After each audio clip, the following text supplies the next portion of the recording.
Hi guys, ನಾನು ಇವತ್ತು ಬೆಳಗ್ಗೆ 7 ಕಾಲ್ಗೆ ಎದ್ದಿದ್ದೆ. ಅಡುಗೆ ಮನೆಗೆ ಹೋಗಿ ನೋಡಿದ್ರೆ ನಮ್ಮ ಅಕ್ಕ ಅವರೆಕಾಳು ಪಲಾವ್ ಮಾಡಿದ್ರು. ತುಂಬ ಚೆನ್ನಾಗಿ ಮಾಡಿದ್ಲು ಗೈಸ್.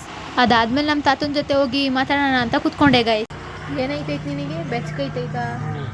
ಹೇಳು ಜೋರಾಗೆ. ಬೆಚ್ಚಗಾಯ್ತದೆ ಗೈಸ್, ಬೆಚ್ಚಗೈತೈತಂತೆ ನಮ್ಮ ತಾತಂಗೆ ಇಷ್ಟು ಬಿಸಿಲು ಬರ್ತಾಯಿದ್ರು. ಅದಾದ್ಮೇಲೆ ನಮ್ಮಮ್ಮ ಮೊಸಪ್ ಸಾಂಬಾರು ಮಾಡೋಣ ಅಂದ್ಬಿಟ್ಟು ಸೊಪ್ಪು ಕೀಳ್ತಿದ್ರು ಗೈಸ್. ಆದ್ಮೇಲೆ ಸಂಜೆ ಒಂದು ಫಂಕ್ಷನ್ ಇತ್ತು ಗೈಸ್. ಆ ಫಂಕ್ಷನ್ಗೋಸ್ಕರ ಮನೇಲಿ ಎಲ್ಲರೂ ಹೋಗೋಣ ಅಂದ್ಬಿಟ್ಟು ರೆಡಿ ಆಗ್ತಿದ್ದೋ ಗೈಸ್. ಆ ಫಂಕ್ಷನ್ ಏನು ಅಂತ ಅಂದರೆ ನಮ್ಮ ದೊಡ್ಡಪ್ಪವ್ರ ಮಗಳು ಮನೆಯಲ್ಲಿ ಏಕಾದಶಿ ಮಾಡ್ತಾಯಿದ್ರು ಗೈಸ್. ಆಮೇಲೆ ನಾನು ನಮ್ಮಮ್ಮ ಇಬ್ಬರು ರೆಡಿಯಾಗಿ ವೆಯ್ಟ್ ಮಾಡ್ತಾಯಿದ್ದೋ ಗೈಸ್, ನಮ್ಮಪ್ಪ ನಮ್ಮ ಅಕ್ಕ ರೆಡಿ ಆಗೋಕ್ಕೋಸ್ಕರ. ಅದಾದ್ಮೇಲೆ ನಮಗೆ ನಮ್ಮ ಆಂಟಿ ಸಿಕ್ಕಿದ್ರು ಗೈಸ್. ಈ ಫಿಗರ್ ಎಲ್ಲೋ ನೋಡ್ದಂಗೈತಲ್ಲ, ನಂಗೂ ಹಂಗೆ.